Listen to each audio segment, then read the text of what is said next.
I'm Dan Snow, and I've come to China to investigate the single largest burial site on Earth.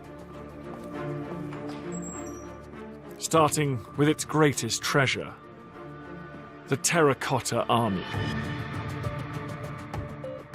That is one of the most wonderful views in the world.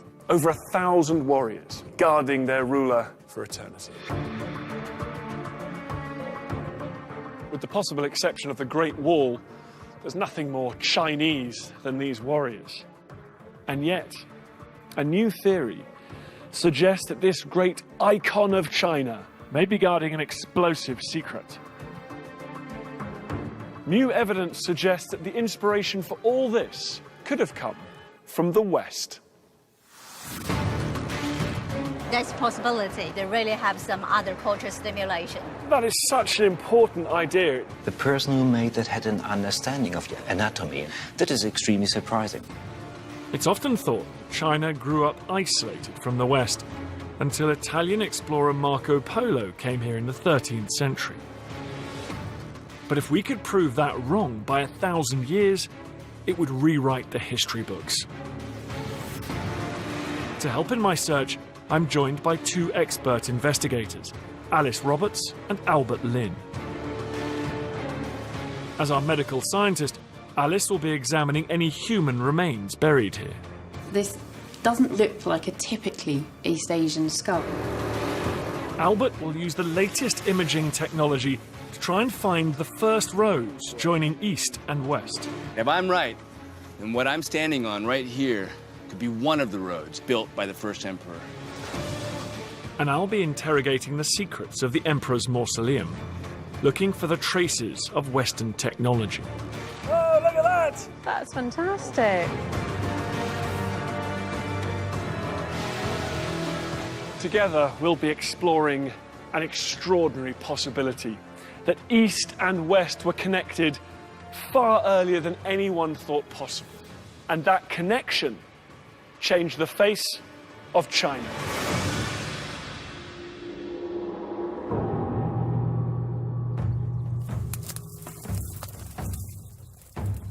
This is the starting point for our investigation. One of the most hallowed sites in all of China. The burial grounds of the first emperor. Oh, yeah. That, according to legend, is the first emperor's tomb. Albert is setting out to survey the entire burial site by climbing the tomb.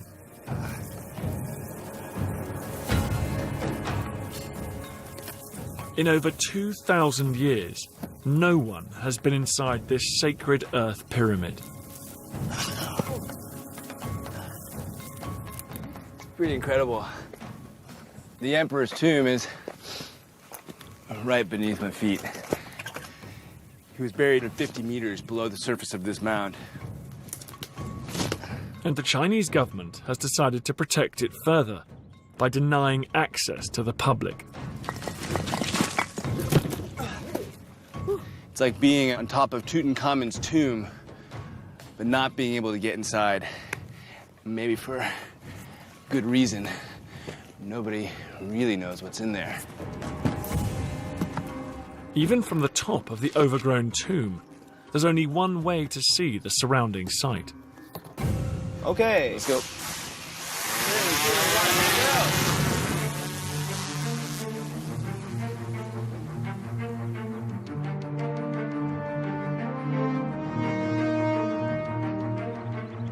Wow, look at that.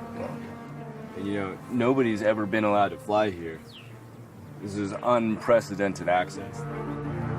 The nearby hills are studded with top-secret military installations, and it's taken us months of negotiating with the Chinese army to get permission to do this. But once in the air, it's clear it was worth the effort. Look at that. It just keeps on going. It just expands. The exterior walls of the mound are over there. At 100 square kilometers, this is the biggest burial site on Earth. 200 times bigger than Egypt's Valley of the Kings. Can you imagine building this for yourself? For your afterlife? And that's just what's visible on the surface. Beneath these fields, archaeologists have uncovered a vast buried world of more than 600 pits and structures, each one a goldmine of archaeological riches. Almost every day there are new discoveries, and we have unprecedented access to them. Anyone could potentially link China to the outside world in the 3rd century BC. This was the era of classical ancient Greece, a time it was always assumed when China existed in total isolation. That assumption started to crumble because of the first discovery they made here: the Terracotta Army. It's not these buildings over here. It's the building... It's that one. It's the one beyond. The Terracotta Army lies 1.5 kilometers away to the east. Today, it's one of the biggest tourist attractions on Earth. But few people realize this extraordinary collection of figures contains one of the greatest unsolved mysteries in China's history. No one has ever been able to explain their origins. The mystery began when all this was farmers' fields. And one of those fields yielded a life-size terracotta head. It was 1974. Look at that. So what's happening here? This is right at the beginning of the excavation, I presume. 就是以号兵马俑坑开始发掘的情况，这是当时是1974年。 So that's you? Yeah. Fantastic. 42-year-old Yuan Zhongyi was the first archaeologist sent here from Beijing. 当时我们来的时候，领导曾经说1个礼拜，已经把它挖完了。挖完以后啊，就把它写一个报告，向那个国家文物局汇报一下就可以了。随着到这来以后，越挖越多，越挖越多了，就是啊，陶俑陶马好像有8000件了就。 What was the thing which most surprised you? 因为我使我震惊的一个是数量，第二个是它的写实的风格，它的雕塑艺术的水平，使我震惊的。一看，又发现一个陶俑，这个俑呢和过去发现的又不一样，说这心里头特别兴奋。 Yuan's first week here turned into decades. And today I'm coming to meet the person who's continuing his pioneering work. His former assistant, Janice Zhujin Li. Hi, Janice. Yeah, hi. How are you? I'm fine. How are you? Very good. They believe the Emperor's Terracotta Army is an exact copy of the real thing. Oh, so this was going to be these was going to be his army in the afterlife. Yeah, in afterlife. Wow. To protect him.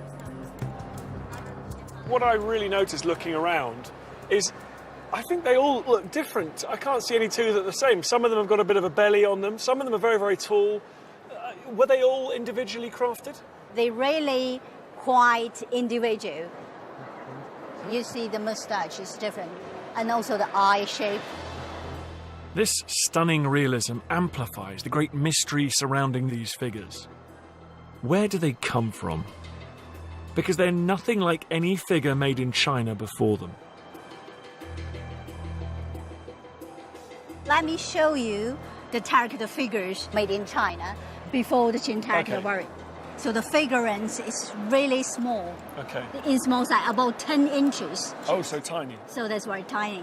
So And that, suddenly they start producing and this. this about 2 meters. So something has changed. Yes. These warriors are far more sophisticated, much bigger and much more realistic. Yeah, much more details. But were they all made in China? Yeah, let me show you the stamps here. This is the name of the artisan. So this terracotta warrior is produced locally. The big question is, how did Chinese craftsmen achieve such an incredible transformation? like going from a stick man to a Leonardo in a single step. Something remarkable happened here 2,200 years ago. To understand quite how remarkable, I need to put it in a global context.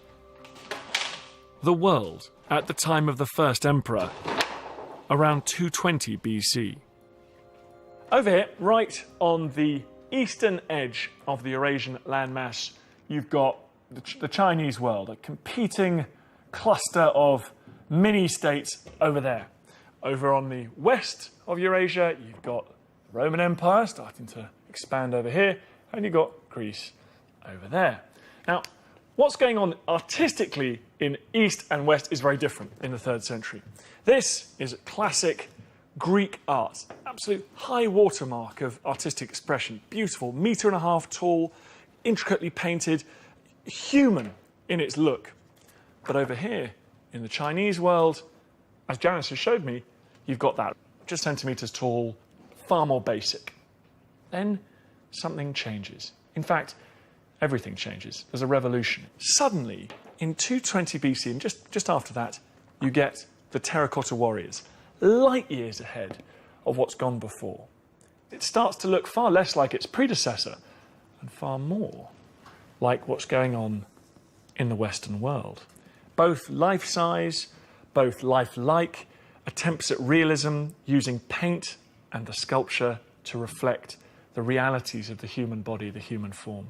And this couldn't be more important, because it's always been assumed that China developed in isolation. But if that's not the case, if the first emperor of China imported Western ideas and techniques to create his extraordinary necropolis, well, that forces us to completely rewrite the history books.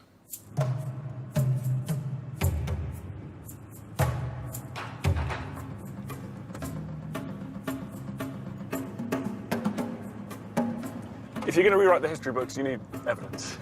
You need a lot of evidence. And I think there isn't enough evidence just for the terracotta warriors. This is a theory that turns on its head centuries of thinking about the relationship between China and the West. You can't just base it all on one statue. It just seems that there are so many mysteries associated with this place. It's phenomenal. It just feels as though there's an awful lot more to be discovered. There was a history, Chinese history, so maybe there's a lot to the stories that were written in this historical text. It's amazing to have those texts as well. I mean, how fantastic. Okay, this is it. It's called the Shiji. We got 20 pages of a text that was written over 100 years later by the first Chinese historian called Sma Qian. He talks about the first emperor's tomb, but he doesn't even mention the terracotta warriors. They don't even get a mention. You know, what is now one of the most important sites on Earth doesn't even get a mention in this. And unfortunately, he doesn't mention foreigners or people from beyond Central Asia. So there are gaps in the history. There's big gaps in the history. So we're relying on you guys. Well, you know, the extent of this place is huge. So what we're looking at actually here is the main burial mound, and the terracotta warriors are pretty far off to the east side of the entire burial complex. And, you know, what I think is the interesting question is there a road network that extends from this? Do you think you could ever find connections with points further west? It's hard to say because it's going to go, obviously the roads meander and turn over time. But I think what's exciting is if we can start to use different technologies and maybe we can start to see the traces of where these roads were going from this one very important place, obviously. I'm really interested to know if there's anything else here in terms of the archaeology, in terms of the material culture, that could point to a Western influence or a Western connection, or indeed, you know, any evidence of Westerners ever having been here. The assumption, I think, is that this whole site was built, in 10 years or so, is that right? Very fast, yeah. And so it seems like the evolution of the material and the types of artistry that was created over time is pretty remarkable from the beginning to the end. How it could just spring into being with no tradition of it at all.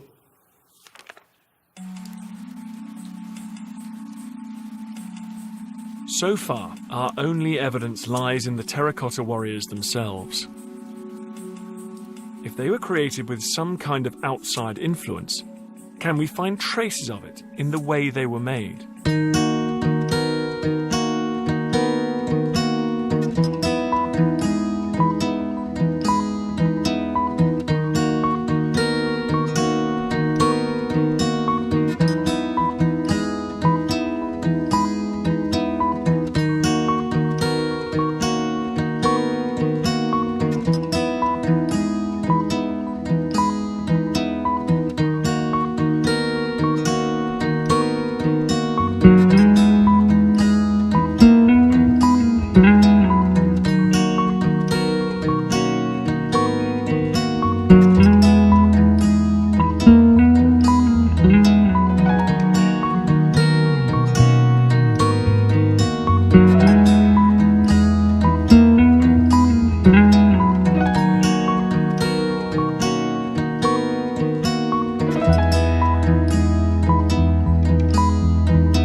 This is our first clear sign of an outside influence.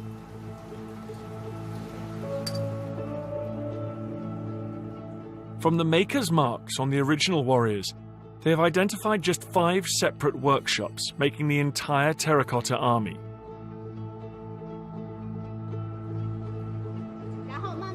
So the mass production of thousands of warriors could have been based on a combination of skilled Chinese potters guided by a small team of outside instructors. Is it possible those instructors came from the West? A few miles from the Emperor's mausoleum lies his ancient capital city, Xi'an.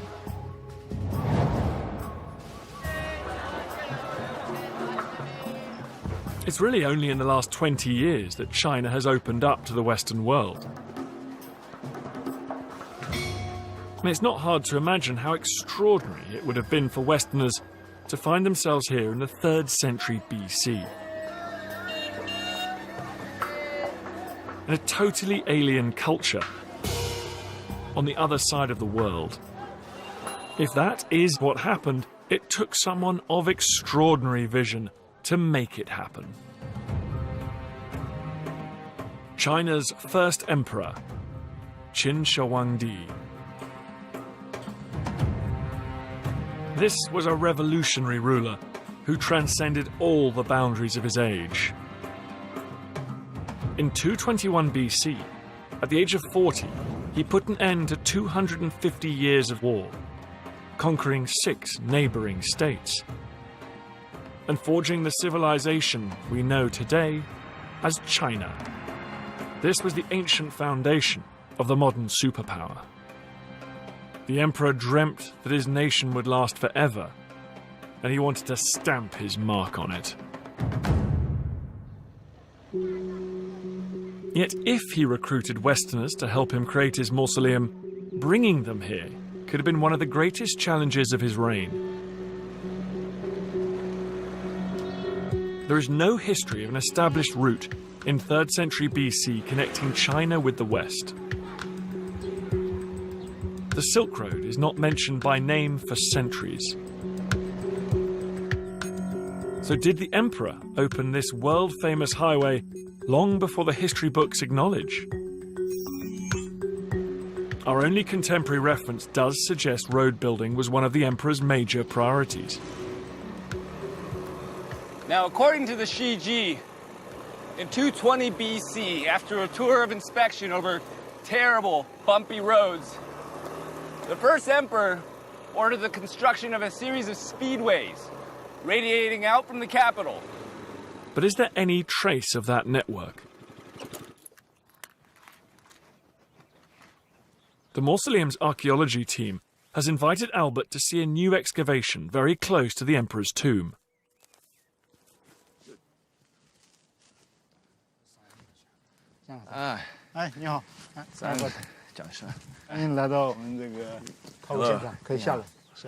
Lead archaeologist Zhang Weijing believes they've uncovered an ancient road. Peel this tarp back. At first sight, it looks narrow for an imperial highway. Okay. So, you know, when I first came in here, I thought that they were excavating the length of the road. I mean, it's, you know, it looks about the size of a road. But what we're seeing from the tracks is that actually the road is going this way. Oh, yeah. Oh, yeah, you really get a sense of it here. Zhang believes this is the cross-section of a vast multi-lane highway built to bring men and materials to the emperor's tomb. Towards the mausoleum. Okay, so this was part of the, I guess, the construction process, you know. Wow, look at that. When you look at, you know, the size of that mound, there must have been a lot of material that was moved to build basically a mountain. These are the tracks of carts that have pressed down in the earth. It's Qin Dynasty over 2,000 years ago. The huge width of this highway shows the Chinese were masters of road engineering on a vast scale. capable of building the national network described in the Shiji. Perhaps reaching beyond China itself. We need to find that hidden network, which means Albert will need the latest aerial sensing technology. My own investigation, meanwhile, is gathering pace. The Terracotta Army gave us the first traces of possible Western input. But I've just come across a paper written by a German academic describing a set of terracotta figures whose bodies show unmistakable signs of a Western hand. No one knows what these figures are meant to be. The Chinese call them the acrobats.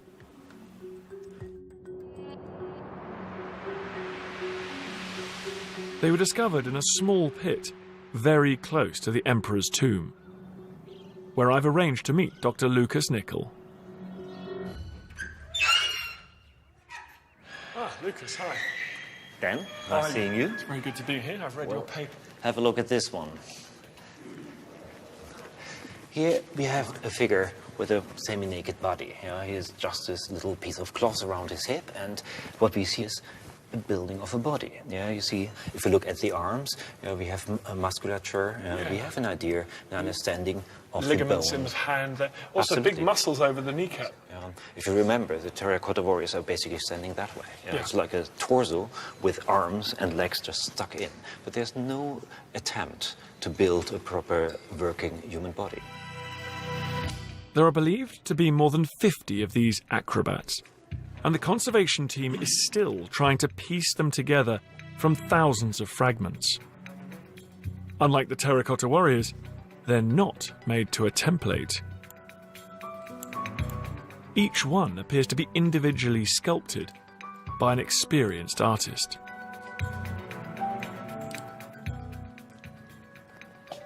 This is now a totally different quality of sculpture. They want to show an anatomically correct movement.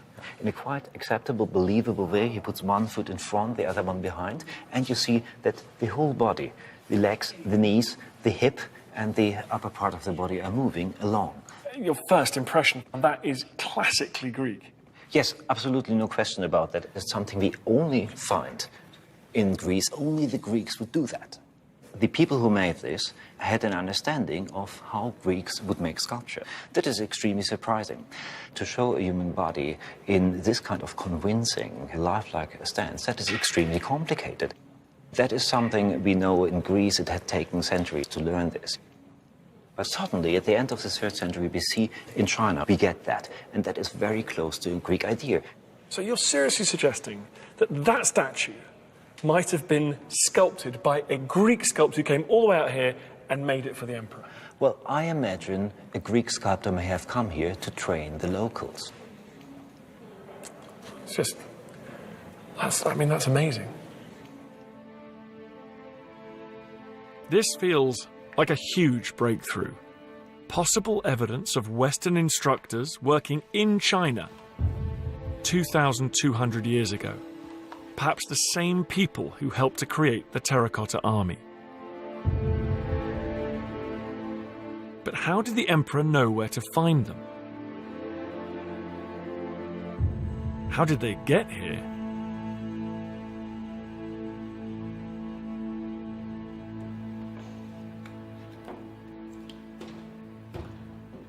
At the end of the 4th century BC, Alexander the Great bursts out of Greece here, out of Macedon, and conquers a huge empire in Asia. So Alexander the Great's empire reaches its high water mark around about the time of his death, 323 BC. Then, from 220 BC onwards, another young, charismatic leader, Qin Shi Huangdi, creates the beginnings of modern China, unifying China. Now, did this first emperor of China take advantage of the narrow gap that now existed between the Greek world and his Chinese world to import ideas, techniques, materials, maybe even people. Suddenly, China doesn't seem so isolated. Albert is already planning his search for the road that might have bridged that gap, That's about a mile, right? So about a mile from here to here. while Alice is looking for the human evidence of foreigners who might have come here.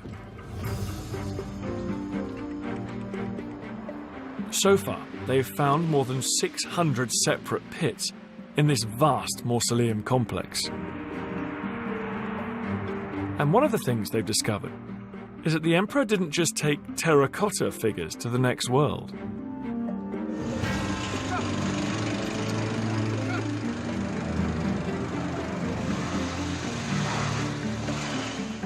Real people were sacrificed to go with him.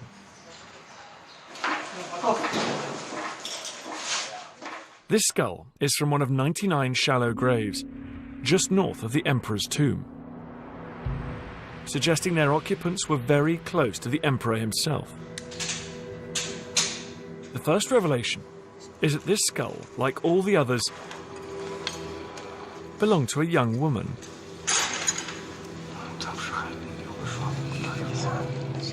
And Alice has found a passage in the Shiji that could explain their mass burial. Of the women in the harem of the former ruler, it would be unfitting to have those who bore no sons sent elsewhere. All were accordingly ordered to accompany the dead man, which resulted in the death of many women. If this skull belonged to one of those women, she was sacrificed for failing to give the emperor a son. Alice is going to see if she can find out more about this girl's life, as well as her untimely death. From lead archaeologist Mr. Zhu. So you think these bones could possibly be the female consorts of the emperor, the concubines? 这个有可能，但不能完全确定，因为这个它的墓道方向呢，而且都是一致的，都是朝着秦始皇陵方向。哎，方向的一致性和它在陵园的位置，决定了它和秦始皇陵之间和秦始皇之间存在有从属关系。好多人呢说呢，这个可能是妃子。我说这个呢，其实也不一定。当您看到这些骨骼坑的时候呢，你就会当时脑子里有一种印象，这些人也属于非正常死亡，说明他们这个死亡都是被斩杀的，而且可能是肢解以后的。They also have poignant evidence of how she lived. 这就是墓室里面发现的是珍珠，这个墓主人身份应该是比较高贵的了，因为你看它这里面。因为大量的是珍珠，而且是金包珠，这个是。These pearls are absolutely beautiful. But we are looking at the jewellery that was worn by a woman who lived in the 3rd century BC, a woman who, during life, enjoyed a special position at court and high status. But she was killed, potentially brutally killed. And her only crime was to have been a concubine of the first emperor of China.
Albert is ready to start his aerial search for the Emperor's road network.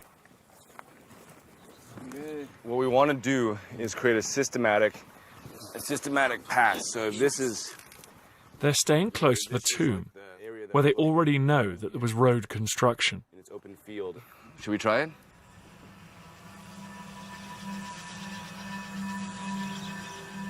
Albert has borrowed a prototype, super-sensitive infrared camera. This is the first time it's ever been used in aerial archaeology. Over time. Oh, there we are at the very edge. And we're looking for a change in the temperature. The blue areas where it's a little bit colder. The red areas where it's a little bit warmer. And we're talking very subtle amounts here. The camera is able to pick up the faintest traces left deep in the earth by centuries of human disturbance. Albert adds this to satellite imagery, creating a comprehensive deep-time picture of the site. 你们有没有地面 excavate? 没有发掘，但是有钻探，有勘探考古。 And right away, there is something that Zhang hasn't seen before. 界面，你看这个路，这个路，很小的路。这应该跟地形有关系，或者 A diagonal line on the landscape. It just doesn't seem to belong. 我认为这条啊，应该跟这个地形的高低有关系。 So you're saying that if this is man-made, then it's a game changer. Really exciting. 好，谢谢。好，没问题，没问题。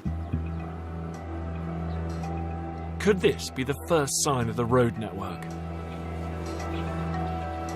The only way to know is to get out into the field and do a ground survey to make sure that what Albert's seen from above is nothing obviously modern, like a sewer pipe or gas line.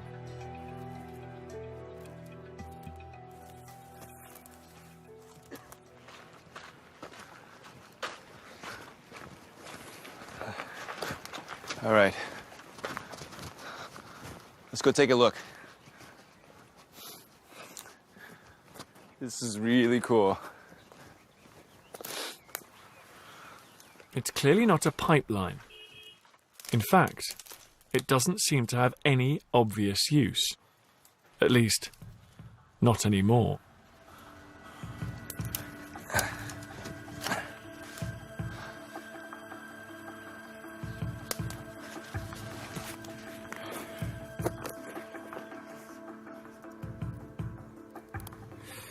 Okay. And where we're standing right now is right here. And what I didn't know until just this moment was what this was. But now I'm standing here, and what it is this massive trench over 6 feet below the surface of the rest of these farms with no real explanation for its existence. There's no reason to have this huge trench here. There's no river here. There's nothing else. But, and if I'm right, then what I'm standing on right here could be one of the roads, of the network of roads built by the first emperor. It's a breakthrough, but in the wrong direction. The new line goes northeast towards the interior of China. We need something heading northwest.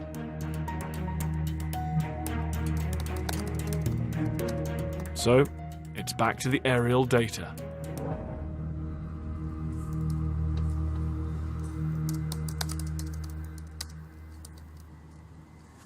There's this faint signature of some kind of anomaly that's running in northwest. You see that right there? It looks like it's meeting right at the same point. And it looks like it's the exact same feature that we just ground truthed. What looks like to be another road here. And they're literally radiating out. Our big question is, where would the western road be going to? And how far? The rest of that ancient road is buried under the modern landscape. But there is a natural line it could have followed 2,000 years ago, along the Wei River Valley. And there is a possible destination, described in the Shiji. The most western extent of the empire at the time was this town called Lin Tao. The Shiji describes it as a garrison town.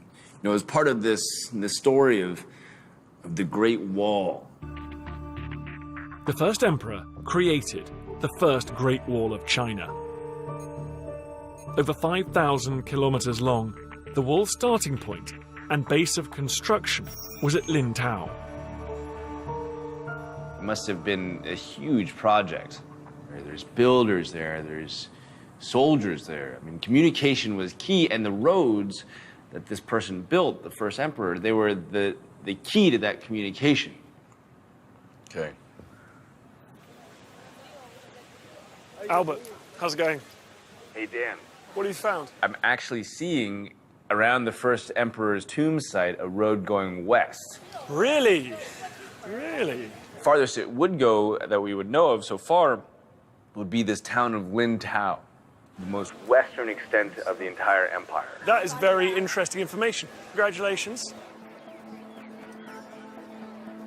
If there was a road going from here as far as Lin Tao, can we find any historic reference connecting Lin Tao to the west?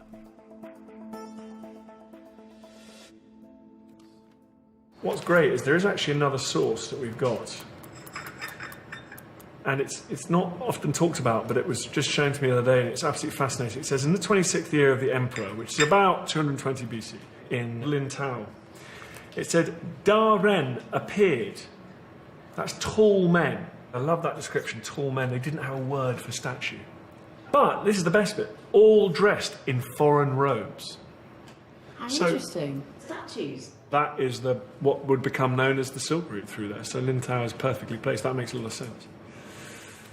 And there's more written about these Lin Tao statues. Apparently the emperor had giant copies made in bronze to adorn his palace in Xi'an. It says weapons from all over the empire were confiscated and melted down to be used in casting bells, bell stands, and 12 men made of metal. He's melting down all of those weapons and creating these statues as a symbol of his power over that empire. And it's straight out of the playbook of the great conquerors of the Mediterranean. The Alexanders, the Ramesses, erecting massive statues to reinforce their own might, dominance, and legitimacy. Sadly, there are no traces left of the emperor's original bronze statues. But the story suggests he wanted the kudos of exotic foreign culture. And we may have discovered the origins of the sculptors who brought that culture to China. Thanks to a new discovery made by Dr. Lucas Nickel. Ever seen something comparable? That looks very familiar. Or that one? That is very similar to the stuff we're seeing here at the Terracotta Army. Absolutely. I mean, this idea of realism and this idea to try to make a believable figure, that is totally comparable to what we see in China. That is a sculpture made in Khalchayan in Afghanistan, where the Greeks established a lot of cities at this time. What we have here, that's a local ruler who apparently employed Greek craftsmen to make sculptures for his palace. These Greek craftsmen had the idea, well, why not even moving further east to the Chinese, of which we know that they're extremely rich. And that's going on in what is now Afghanistan. I mean, that's not very, very far from here, really. It's about the same distance to Athens as it is to the Chinese capital, Xi'an. Albert believes he's found the start of the emperor's road network. And his hunch that that network could go much further west seems to be correct. Hey, Albert, how you doing? Just seen some good stuff as well. Oh, yeah. Some fun stuff. Lucas just showed me some extraordinary images of art from Afghanistan on the borders of modern-day China and on what would become known as the Silk Road. Looks quite familiar. Looks quite familiar. I mean, we're not talking about people coming from Athens. We're talking from Afghanistan, Tajikistan here. Basically, what we're saying is that very similar art styles, very similar time frame, and a bunch of connection points between these two. You did. Bang. Commerce. East and West. Cultural exchange. We know the emperor has Western-style statues created for his capital. We think there were itinerant Greek sculptors moving east to a city in what is now Afghanistan. And it seems there was probably a road linking Xi'an at least as far as Lin Tao. So a picture is emerging of a cultural highway between west and east. A prototype Silk Road. But the picture is not yet complete. Hello. Oh, hey, Alice, how you doing? We've got archaeology, we've got a culture of art, techniques of art. What we don't have is any people. You're the people person. It would be nice to see some evidence. I'm headed now to the Shaanxi Institute of Archaeology. I'm hoping that I'm going to see some of the mausoleum workers' bones. I've talked to the archaeologists and they've hinted that there might be some kind of Western connection there, so I'm really intrigued to have a look at them. The remains Alice is going to see were found several kilometres east of the Terracotta Army. They're believed to be tomb workers because they were buried in a mass grave of the same period, close to the remains of a pottery kiln.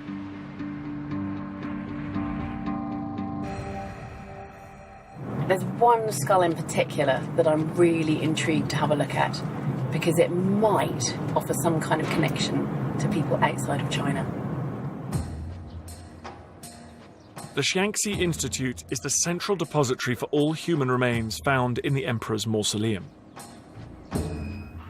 Because of their sacred and sensitive nature, those remains are closely guarded and access rarely granted. According to the Shiji, the Emperor brought 700,000 men from all across China, and possibly beyond, to build his mausoleum. More than 20 times the number who built Egypt's Great Pyramid at Giza. And Professor Sun has evidence that the human cost was correspondingly high. Gosh. So do you think this would have gone round the neck? Yeah. Of these individuals? Yeah. So they're hardly willing workers. Would you consider them to be slaves? 不，就是一些罪犯 criminal. Criminals? Yeah. Criminals who were then conscripted to come and work on the tomb? Yeah. And presumably executed. I mean, these are young men. We presume this was not a natural death that they suffered. Among the mass victims of the Emperor's brutal forced labour, there is one individual, according to Professor Sun, whose features don't look Chinese. 他都有一些欧罗巴人。 It's quite intriguing to look at him. This doesn't really look like a typically East Asian skull. I'm looking for features which might be typical of an East Asian skull, and they're not there. Instead, this skull has got quite prominent nasal bones, and its cheekbones are different as well. They're not the flattened malars or cheekbones that I would expect to see. I think it would be fantastic if we could do a bit of further analysis on this skull. There's a tantalising possibility we could be looking at an outsider, perhaps from beyond China's western border. A simple DNA test would confirm it, but they won't let Alice take a sample. Precise cranial measurements are the only other option. What would be great is if we could reconstruct the face of this young man so that we can see what he would have looked like in life. Reconstructing the face involves weeks of digital recreation, building muscle groups onto a computer model of the skull.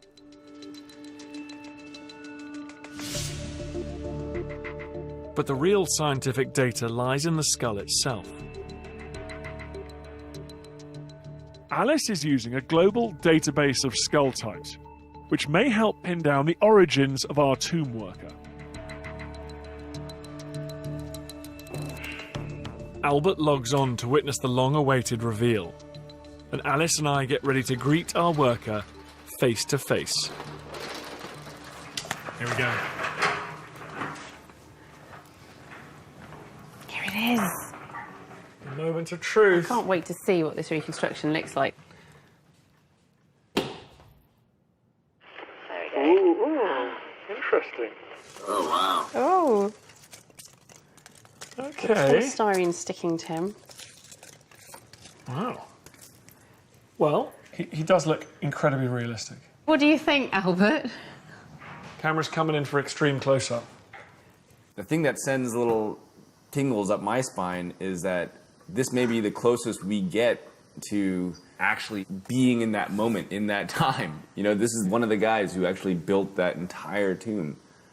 It's quite incredible, isn't it? So look at this reconstruction. Having seen the skull in China, this is our best guess of what this man actually looked like in life.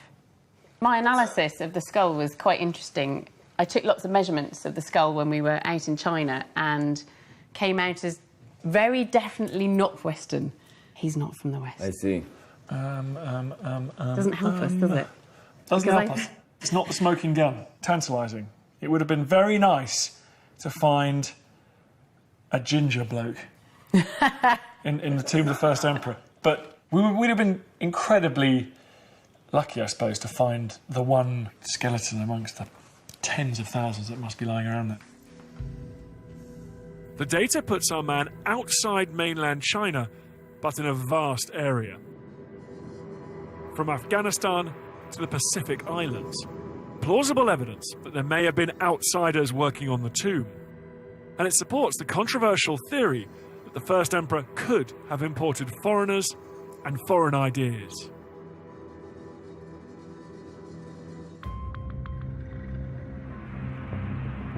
There are always new discoveries coming out of this vast mausoleum site.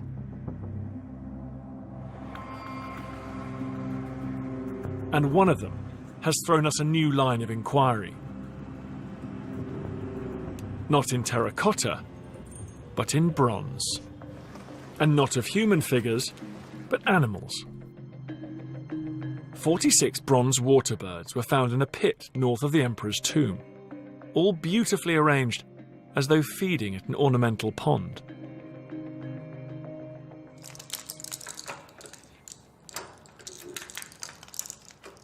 It's a type of bronze sculpture that appeared in China almost overnight.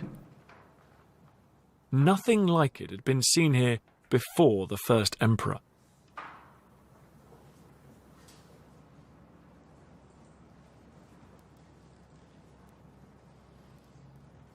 It's such a beautiful piece of sculpture. And it's not just a beautiful object. It might be the techniques for making it came from the West. The technique is called direct lost wax, and its origins can be traced back to the Mediterranean 5,000 years ago.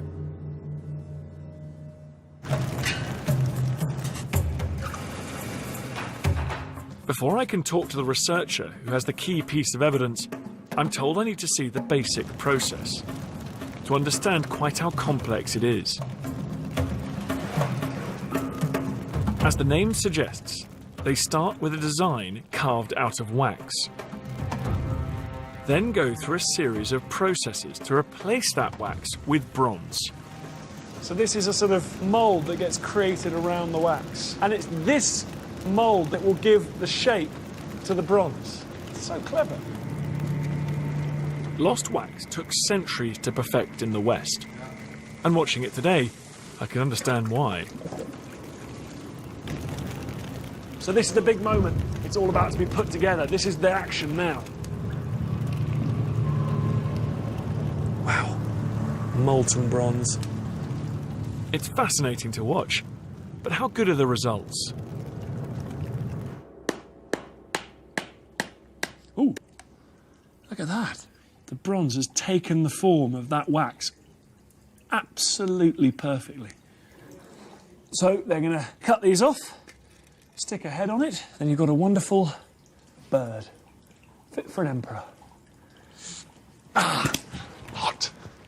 It's clear this process is too complex to stumble on by accident. But did someone bring a version of it to China 2,000 years ago?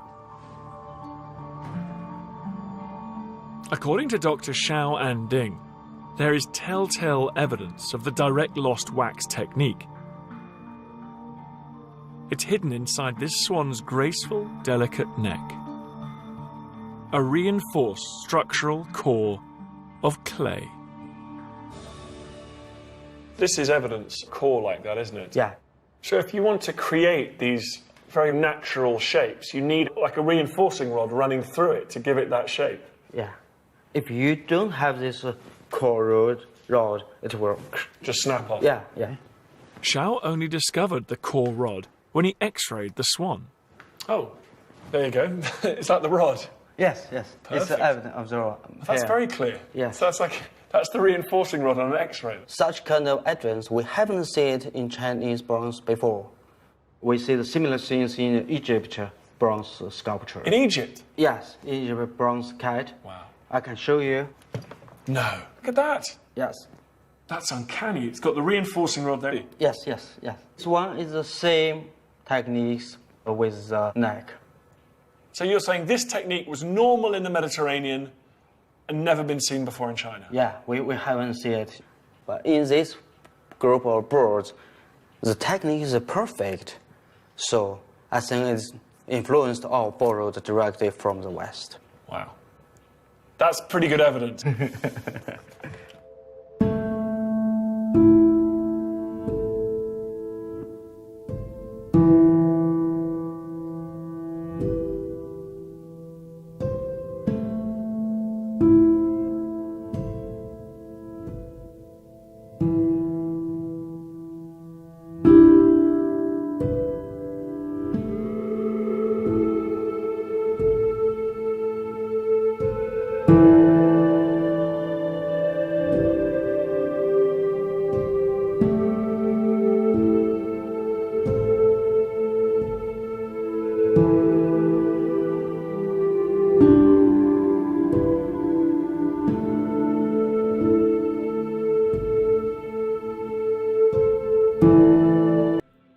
Two half-size replicas of imperial carriages made entirely of bronze.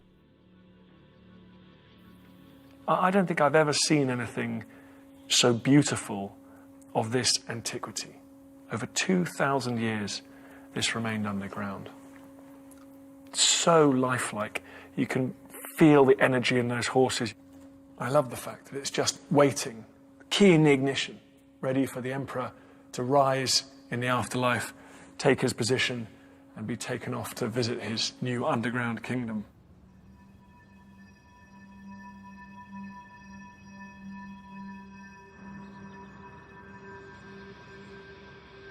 We're getting a clearer and clearer picture of how the emperor used Western techniques to enhance his newly unified empire. And creating the physical infrastructure to connect to communities far beyond his borders. But we haven't yet found evidence of Western people.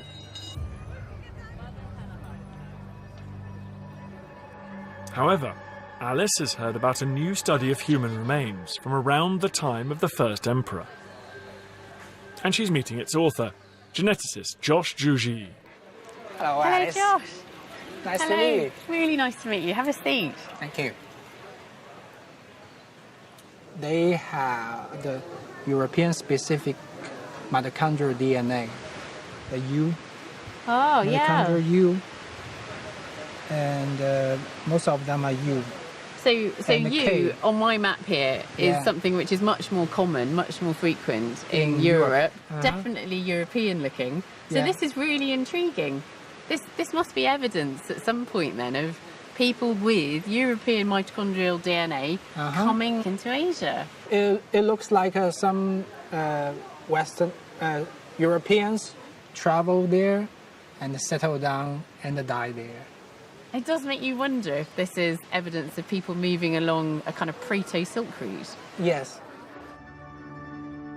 This DNA evidence was found here en route to China and within its current border. It's news Alice needs to share. So I just met up with Josh, who is the first author on this fantastic paper from Zhejiang province. Right, where the Silk Road is, basically. Yes, Yeah. okay, so right over in the west of China. And there they found a real mixture. European mitochondrial DNA lineages mixed up with East Asian lineages. So this goes back kind of to the time of the whole Alexander the Great conquests and... Yeah. Wow. And a real mixture of people. I would think that there's been an inspiration across the two worlds that...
way to the Chinese capital and sold their trade to the first emperor.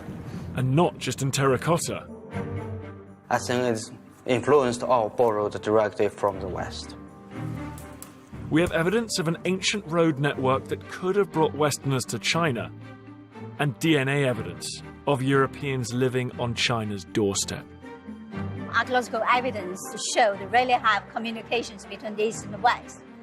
I think this story rewrites the history of the birth of China, today one of the most powerful nations on Earth. And it totally revolutionizes our understanding of relations between East and West 2,000 years ago. But perhaps most importantly of all, it provides vital context that deepens and enriches our relationships in the present day.